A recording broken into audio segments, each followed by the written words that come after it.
함께 우리 신앙을 고백하시겠습니다. 나는 전능하신 아버지 하나님 천지의 창조주를 믿습니다. 나는 그의 유일하신 아들 우리 주 예수 그리스도를 믿습니다.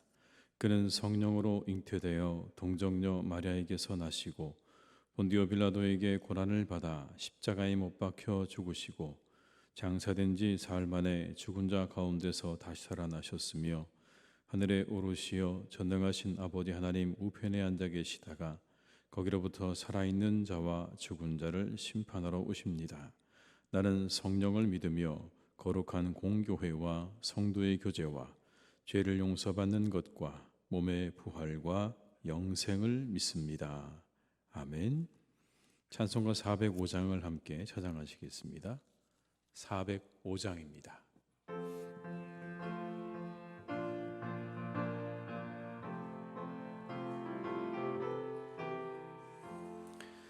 주의 친절한 발에 안기세 우리 마음이 평안하리니 항상 기쁘고 복이 되겠네. 영원하신 발에 안기세 주의 발에 그 크신 발에 안기세 주의 발에 영원하신 발에 안기세 날이 갈수록 주의 사랑이 도로 광명하게 비치고 전성 가는 길 편히 가리니 영원하신 발에 안기세 주의 발에 그 크신 발에 안기세 주의 발에 영원하신 발에 안기세 주의 보좌로 나아갈 때에 기뻐 찬미 소리 외치고 겁과 두려움 없어지리니 영원하신 발에 안기세 주의 발에 그 크신 발에 안기세 주의 발에 영원하신 발에 안 2절입니다. 날이 갈수록 주의 사랑이 도로 광명하게 비치고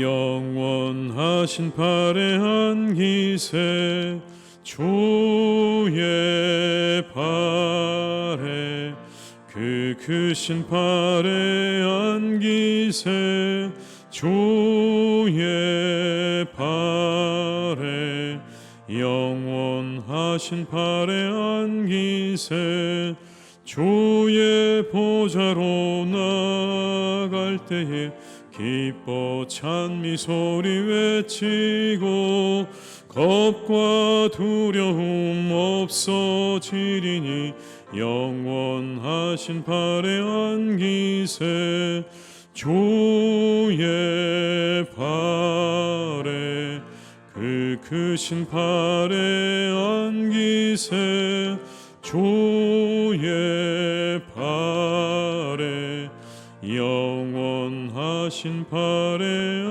안기세. 이 시간 하나님께서 우리에게 주신 말씀은 계시록 22장 6절에서 15절의 말씀입니다. 요한계시록 22장 6절에서 15절의 말씀입니다. 요한계시록 22장 6절에서 15절의 말씀을 함께 봉독하시겠습니다. 또 그가 내게 말하기를 이 말은 신실하고 참된지라 주 곧 선지자들의 영의 하나님이 그의 종들에게 반드시 속히 되어질 일을 보이시려고 그의 천사를 보내셨도다. 보라, 내가 속히 오리니 이 두루마리의 예언의 말씀을 지키는 자는 복이 있으리라 하더라. 이것들을 보고 들은 자는 나 요한이니 내가 듣고 볼 때 이 일을 내게 보이던 천사의 발 앞에 경배하려고 엎드렸더니 그가 내게 말하기를 나는 너와 내 형제 선지자들과 또 이 두루마리의 말을 지키는 자들과 함께 된 종이니 그리하지 말고 하나님께 경배하라 하더라. 또 내게 말하되 이 두루마리의 예언의 말씀을 인봉하지 말라. 때가 가까우니라. 불의를 행하는 자는 그대로 불의를 행하고 더러운 자는 그대로 더럽고 의로운 자는 그대로 의를 행하고 거룩한 자는 그대로 거룩하게 하라. 보라, 내가 속히 오리니 내가 줄 상이 내게 있어 각 사람에게 그가 행한 대로 갚아주리라. 나는 알파와 오메가요 처음과 마지막이요 시작과 마침이라. 자기 두루마기를 빠는 자들은 복이 있으니 이는 그들이 생명나무에 나아가며 문들을 통하여 성에 들어갈 권세를 받으려 함이로다. 개들과 점술가들과 음행하는 자들과 살인자들과 우상 숭배자들과 및 거짓말을 좋아하며 지어내는 자는 다 성 밖에 있으리라. 아멘. 계시록에는 7개의 축복에 관련된 선언이 나옵니다. 복이 있다라는 말씀이 나오는데 오늘 본문 7절에 6번째 축복이 나옵니다. 제가 7절을 읽어드리겠습니다. 보라, 내가 속히 오리니 이 두루마리의 예언의 말씀을 지키는 자는 복이 있으리라 하더라. 하나님께서 주신 이 두루마기의 예언의 말씀을 잘 지키는 사람은 복이 있다라고 말씀을 하는 거죠. 여기 나오는 지킨다는 말을 우리가 좀 살펴봐야 합니다. 여기 나오는 이 지킨다는 말은 일회적으로 한 번 지켰다는 그런 의미가 아닙니다. 지속적으로 하나님 말씀을 지켰다는 그런 의미입니다. 끊임없이 그 말씀을 계속해서 지키고 또 지키고 또 지켰다는 그런 의미인 겁니다. 다시 오실 때까지, 주님이 다시 오실 때까지 그 말씀을 지속적으로 순종하는 사람들에게 복이 있다라는 그런 말씀인 거죠. 이 이야기를 전해드린 요한은 천사에게 경배하려고 합니다. 8절과 9절의 말씀을 함께 읽겠습니다. 이것들을 보고 들은 자는 나 요한이니 내가 듣고 볼 때 이 일을 내게 보이던 천사의 발 앞에 경배하려고 엎드렸더니 그가 내게 말하기를 나는 너와 내 형제 선지자들과 또 이 두루마리의 말을 지키는 자들과 함께 된 종이니 그리하지 말고 하나님께 경배하라 하더라. 그렇게 천사에게 경배를 하려고 했지만 천사가 거부합니다. 그리고 이렇게 말하죠. 하나님께만 경배해야 한다라고 이야기합니다. 하나님께만 경배해야 한다. 우리가 예배해야 될 분은 오직 하나님 한 분 외에는 없다. 이미 19장에서도 여러분 똑같이 이 요한이 같은 실수를 반복하는 장면이 19장에 또 나옵니다. 19장, 22장에 2번씩이나 천사에게 절하려고 했지만 그때마다 천사가 말합니다. 내게 절하면 안 된다. 하나님에게만 절해야 한다. 하나님만이 우리의 숭배의 대상이라는 것을 분명하게 밝히고 있습니다. 천사 역시 숭배의 대상이 되지 않는다는 걸 말하고 있는 거죠. 그리고 스스로 천사들과 이렇게 말을 합니다. 나도 너희들과 함께 종된 자라고 말합니다. 나도 너희와 마찬가지로 종된 자다. 하나님 외에 다른 어떤 것도 숭배의 대상이 될 수 없다라는 거죠. 로마의 황제도 그 어떤 의인도 숭배의 대상이 되지는 못하는 겁니다. 하나님 외에 다른 것들을 숭배할 수 없습니다. 숭배해서는 안 되는 거죠. 우리가 살아가는 시대도 마찬가지입니다. 천사가 아니더라도 의인이 아니더라도 우리가 살아가는 시대에 물질과 그 밖에 많은 것들이 하나님의 자리를 차지하고서 사람들의 숭배를 받는 시대에 우리가 살고 있는데 하나님의 다른 존재들에게는 다른 그 어떤 것들이 우리의 경배와 숭배의 대상이 될 수 없다는 것을 우리가 다시 한번 이 말씀을 통해서 확인해야 할 줄로 믿습니다.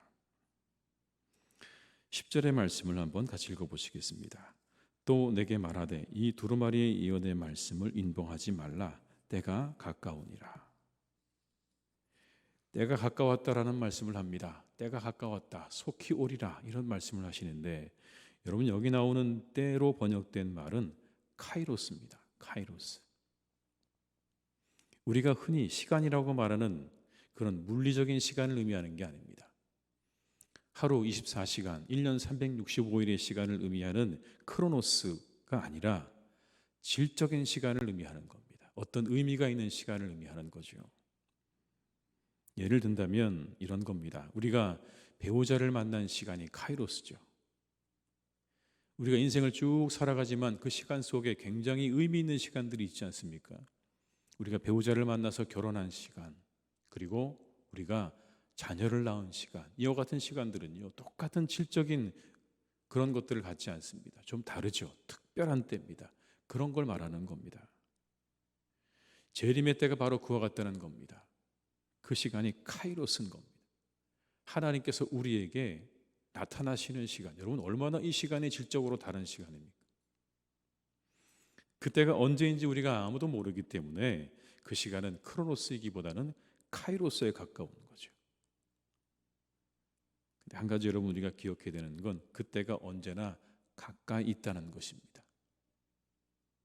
왠지 아십니까? 하나님의 결단만이 남아있기 때문에 그런 거죠. 하나님의 결단만이 남아있기 때문에 마지막 때는 언제나 우리에게 가까이 있는 겁니다. 오늘일 수도 있고 내일일 수도 있고 아니면 그 다음 날일지도 모릅니다. 하나님의 결단만이 남아있는 때를 우리가 살고 있다는 걸 기억하면서 우리는 늘 이 긴장 속에 살아야 하는 겁니다. 멀리 있다고 생각하지 말고 늘 가까이 있다는 긴장감을 가지고 살아야 되는 겁니다. 이 종말의 긴장이 우리를 늘 새롭게 하는 힘입니다. 긴장이 사라지면요, 느슨해지잖아요.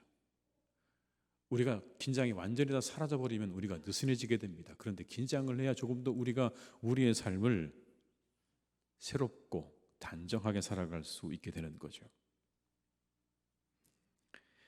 우리 사랑하는 교우들 한 분 한 분 이 말씀을 기억하면 좋겠습니다. 하나님의 때가 가까이 있다라고 하는 그 카이로스의 때가 언제나 우리에게 가까이 있다는 걸 기억하면서 그 긴장 속에 살아가시는 성도님들이 되시기를 주님의 이름으로 축복합니다. 그것이 여러분들을 새롭게 할 것이고 여러분들을 하나님의 말씀으로 정결하게 하는 능력과 힘이 그 긴장 속에 있음을 기억하시면서 정말의 긴장 가운데 살아가는 복된 시간들이 되시기를 주님의 이름으로 축복합니다. 그 긴장 속에 우리가 가져야 할 것에 대해서 또 한 가지를 이야기합니다. 12절의 말씀을 함께 읽겠습니다. 보라, 내가 속히 오리니 내가 줄 상이 내게 있어 각 사람에게 그가 행한 대로 갚아주리라. 속히 오리니 행한 대로 갚아줄 것이다. 14절의 말씀을 또 읽겠습니다. 자기 두루마기를 빠는 자들은 복이 있으니 이는 그들이 생명나무에 나아가며 문들을 통하여 성에 들어갈 권세를 받으려 함이로다. 여러분 그 말씀을 기억하십니까? 불 가운데서 구원을 얻게 될 것이라는 말씀을 기억하십니까? 우리가 함께 계시록의 말씀을 살펴본 가운데 그런 말씀이 있었습니다. 불 가운데서 구원을 얻게 될 것이다. 하나님이 우리의 삶에 대한 우리의 행위에 대한 심판을 반드시 할 것인데 어떤 사람들은 불 가운데서 구원을 얻게 될 것이다. 간신히 우리가 그렇게 구원을 얻게 될 것이라는 말씀도 있었습니다. 오늘의 말씀은 그런 차원인 거죠. 우리가 행하는 행위가 우리의 구원에 전혀 영향이 없습니다. 그건 우리의 능력과 우리 힘으로 되는 것이 아니기 때문에 우리 모두가 다 예수 그리스도를 믿음으로 구원을 받는다는 건 동일합니다. 그런데 오늘 이 말씀 속에 이런 말씀이 나오죠. 자기 두루마기를 빨아야 한다라는 말씀이 나옵니다. 여기 역시 나오는 이 빤다는 말이 여러분 계속해서 반복되는 행위를 의미하는 겁니다. 한 번 빠는 게 아니라 계속해서 빤다는 그런 의미의 말씀인 거예요. 두루마기를 오늘도 빨고 더러워지면 옷이 계속해서 새롭게 빠는 것처럼 오늘도 빨고 내일도 빨고 그리고 한 주간 지나면 다시 또 옷을 빠는 것처럼 그렇게 우리가 우리의 삶을 위한 회개가 필요하다라는 의미인 것입니다. 그리스도를 믿음으로 구원을 받았지만 우리에게 날마다 회개가 필요하다는 그런 말씀인 겁니다. 구원받은 자로서의 합당한 삶을 위한 회개는 날마다 이루어져야 한다라는 말씀입니다. 구원에 이르기 위한 한 번의 회개가 우리에게 있었지만 그것으로 끝나는 게 아니라 구원받은 자로서의 합당한 삶을 위한 회개는 너희들의 삶 가운데 매일매일 일어나야 한다고 말씀하는 거예요. 왜냐하면 우리의 믿음과 행위는 동떨어져 있지 않기 때문에 그렇습니다. 정말 믿는다고 한다면, 믿음이 있다고 한다면 당연히 여러분 그 뒤에 행위가 뒤따를 것입니다. 아무런 행위가 없이 내가 믿음이 있다고 말하는 것도 앞뒤가 맞지 않습니다. 정말 우리에게 믿음이 있다면, 하나님에 대한 신실한 믿음이 있다면 여러분 당연히 그 뒤에 우리의 삶이 뒤따르지 않겠습니까? 하나님이 우리에게 주신 이 말씀을 따라 살아간다고 한다면 이 말씀이 하나님의 말씀이라고 우리가 그렇게 믿고 산다면 우리의 삶의 변화가 찾아오지 않겠습니까? 그 삶을 위한, 믿음에 합당한 자로서의 삶을 위한 날마다의 회개가 이루어져야 하는 것입니다. 이것이 마지막 때를 살아가는 사람들의 삶인 것입니다. 매일매일 우리가 지속적인 순종의 삶을 살아가는 것, 그것이 종말의 때를 살아가는 사람들이 가져야 할 자세라고 우리에게 말씀해 주고 계십니다. 사랑하는 교우 여러분, 우리가 하루하루를 살아가며 우리의 삶 가운데 회개가 있어야 함을 잊지 마시길 바랍니다. 하루의 삶을 정리하고 돌아보고 우리가 하나님 앞에 감사할 줄도 알지만 회개할 줄도 알아야 되는 겁니다. 오늘 내가 무엇을 잘못했는가, 내가 어떻게 살았는가를 반성하고 돌이키고 옷을 빠는 것처럼 늘 나를 새롭게 하는 그러한 모습들이 우리 가운데 있을 때 그 사람이 종말의 때에 합당한 자임을 기억하시면서 날마다 우리의 삶 가운데 합당한 자로서의 삶을 향한 회개가 여러분 가운데 끊어지지 않기를 주님의 이름으로 축복합니다. 마지막으로 15절의 말씀에는 다른 사람들에 대한 심판에 대한 말씀이 이어집니다. 15절의 말씀을 함께 읽겠습니다. 개들과 점술가들과 음행하는 자들과 살인자들과 우상 숭배자들과 및 거짓말을 좋아하며 지어내는 자는 다 성 밖에 있으리라.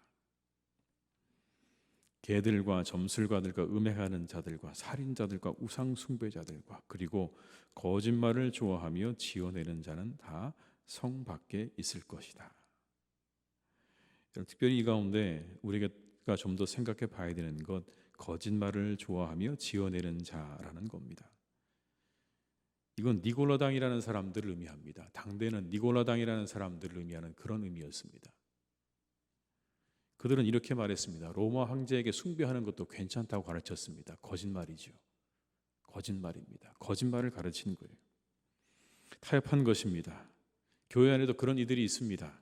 거짓 복음을 전하고 지어내는 이들은 언제나 있었고 또 있을 것입니다. 뿐만 아니라 꼭 이단이 아니어도 거짓을 좋아하고 지어내는 자들은 어느 시대나 있었습니다. 자기들의 목적에 도움이 되도록 진리를 왜곡하는 사람들, 유리하게 모든 상황들을 만들기 위해서 거짓말을 서슴지 않는 사람들을 향한 하나님의 심판이 있음을 분명하게 말씀하고 있는 것이죠.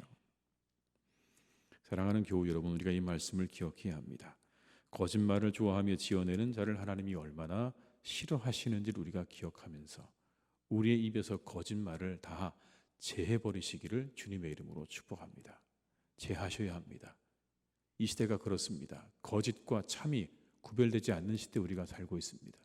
어느 것이 거짓인지 진실인지 우리가 구분할 수 없는 시대에 살고 있다고 여러분 우리가 날마다 느끼지 않습니까? 어느 게 정말 진실일까? 어느 게 참일까? 어느 순간 사람들은 그렇습니다. 참과 거짓의 차이를 구분할 능력을 다 상실해 버렸습니다. 그리고 거짓말을 진실로 믿는 시대에 우리가 살고 있어요. 분별이 어렵습니다. 뭐가 정말 진실인지 거짓인지를 분별할 능력도 없고 심지어 거짓을 진실로 믿고 살아가는 그런 시대에 우리가 살고 있는데 이 모든 것들은 이 시대의 모습입니다. 자신의 거짓말을 믿음으로써 자신을 속이고 하나님에게서 멀어지게 하고 모든 관계가 상실되어져 가는 이 시대 가운데 오늘의 이 말씀을 기억하며 우리의 입술 가운데 우리 마음 가운데 또 우리 공동체 가운데 그런 모든 거짓들을 잘 제거하는 제하는 그런 삶을 우리가 살아야 할 줄로 믿습니다. 이 하루도 여러분이 정결하게 살아가시고 하나님의 뜻을 따라서 또 아버지 하나님께서 우리에게 주신 그 모습에 합당한 삶을 잘 살아가시는 복된 날이 되시기를 주님의 이름으로 축원합니다. 기도하시겠습니다. 아버지 하나님, 우리가 살아가는 시대는 언제나 주님과 가까이에 있습니다. 오늘 주님이 오신다고 해도 이상하지 않습니다. 주님께서 우리에게 주신 이 계시록의 말씀을 우리가 비추어 볼 때 지금 이 순간 주님이 오신다고 해도 아무도 하나님 아직 때가 되지 않았습니다라고 말하지 못할 것입니다. 주님의 때가 늘 가까이 있습니다. 오늘일 수도 있고 내일일 수도 있고 그 다음 날일 수도 있습니다. 우리가 이 긴장 속에 살아갈 수 있기를 기도합니다. 시대가 악하여서 하나님이 아닌 것들을 숭배하도록 만들고 무엇이 정말 진실인지를 구분할 수 없는, 참과 진리를 구분할 수 없는 그 능력을 상실해버린 시대를 우리가 살아가고 있습니다. 믿음과 삶이 동떨어져 있는 그런 시대를 살아가고 있습니다. 우리가 구원받았다고 하는 그 한 가지 사실에 도취되어서 삶의 열매가 없는, 그 삶에는 행위가 없는 시대로 우리가 접어들고 있는 것을 보게 됩니다. 주님, 오늘의 이 말씀을 우리가 기억하게 하시옵소서. 오직 이 시대 가운데 우리의 경배와 찬양의 대상이 되시는 하나님을 늘 예배하고 찬양하고 그 하나님께 기도하는 삶을 살아가는 우리 성도님들 되게 하여 주시옵소서. 날마다 하나님, 우리의 옷을, 우리의 두루마기를 빠는 삶을 살기를 간절히 기도합니다. 날마다 우리 모두가 회개할 수 있기를 기도합니다.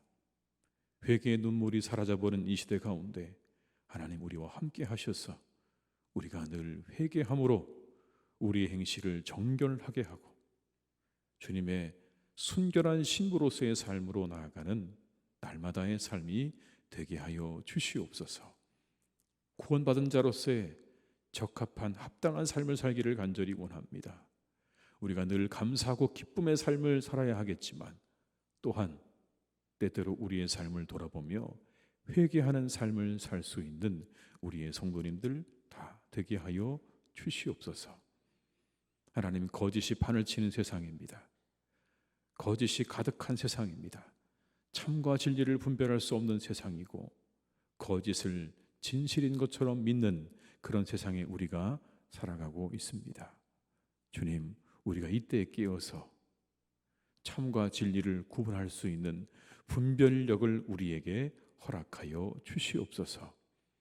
분별의 영이신 성령께서 우리와 함께 하셔서 우리가 이 시대를 바라보게 하시고 우리 앞에 펼쳐지는 모든 일들 가운데 하나님의 뜻을 분별할 수 있는 능력과 지혜를 갖추게 하여 주옵시고 그것을 따라 우리가 이 시대를 잘 걸어가는 하나님의 사람들이 되게 하여 주시옵소서.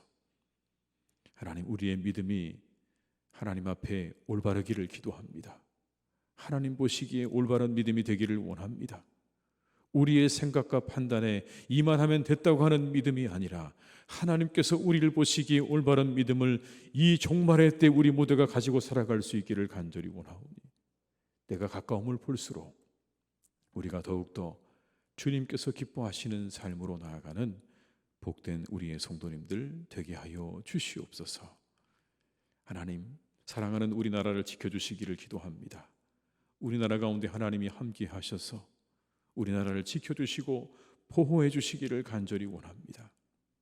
여러 가지 사건과 사고로 또 여러 가지 문제로 우리나라가 많은 어려움 가운데 있습니다.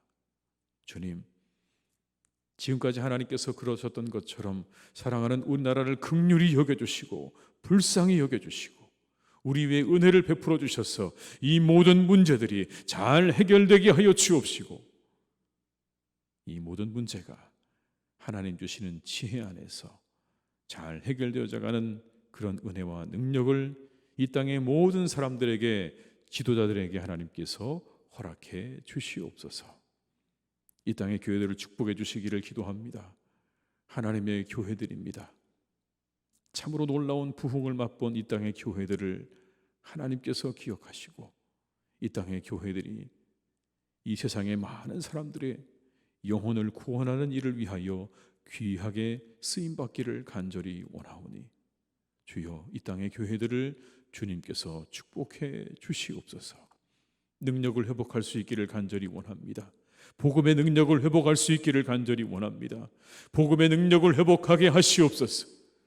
하나님, 그리하여서 구원의 방주의 역할을 감당하는 이 땅의 교회들 되게 하여 주옵시고 우리 교회가 되게 하여 주시옵소서. 말씀과 영혼이 회복되어지는 교회가 되게 하시며 교제가 회복되어지는 교회가 되게 하시며 이곳에 오는 자마다 기쁨과 즐거움과 하나님이 주시는 은혜와 사랑으로 충만히 받고 돌아가는 교회가 되기를 간절히 기도하오니 주여, 오늘도 우리 교회를 축복해 주시옵고 우리의 교우들을 축복하여 주시옵소서. 그 모든 삶의 도전을 하나님께서 축복하셔서 이 하루도 잘 되게 하시고 복을 얻게 하시고 세상의 많은 사람들에게 칭찬받고 존경받고 사랑받는 자들로 이 땅을 살아가는 우리의 교우들이 되게 하여 주시옵소서. 악한 질병이 판을 칩니다. 우리 교우들을 지켜주셔서 그 모든 질병으로부터 지켜 보호해 주시기를 간절히 원하오니 하나님 함께해 주옵시고 우리의 사랑하는 자녀들은 믿음 안에서 잘 자라기를 기도하오니 믿음 안에 자라게 하시고 시험을 앞둔 우리의 자녀들에게 주님께서 은혜를 베푸셔서 마지막까지 몸이 아프지 않게 하시고 잘 마무리하고 정리하여서 좋은 결과를 거두는 그런 복된 수능 시험 될 수 있도록 시험을 준비하는 자녀들에게 은혜를 내려 주시옵소서. 아버지 하나님, 사랑하는 환우들을 주님께서 기억하셔서 이 하루가 더욱 나아지는 하루가 되게 하여 주옵시고 고침받는 하루가 되게 하여 주옵시고 만물을 새롭게 하시는 하나님의 능력으로 우리 환우들을 하나님께서 새롭게 해주시기를 원하오니 이 하루 주님 그들과 역사해 주시고 그들에게 함께하여 주시옵소서. 아버지 하나님, 이 땅에 많은 공무원들을 주님께서 축복해 주시기를 원합니다. 나라를 지키는 군인들과 경찰 공무원들과 소방 공무원들을 하나님께서 지켜주셔서 참으로 귀한 일을 감당할 때 그들을 주님께서 기억해 주시고 아버지, 그들의 사기가 떨어지지 않도록 인도하여 주옵시고 언제나 기쁨으로 그 일들을 감당하도록 하나님 이때에 더욱 그들과 함께하여 주시옵소서. 모든 것 주님께 부탁드립니다. 이 하루도 우리와 함께 하시기를 간절히 원하옵고 예수님의 이름으로 기도드립니다. 아멘. 각자의 자리에서 계속 기도하시겠습니다.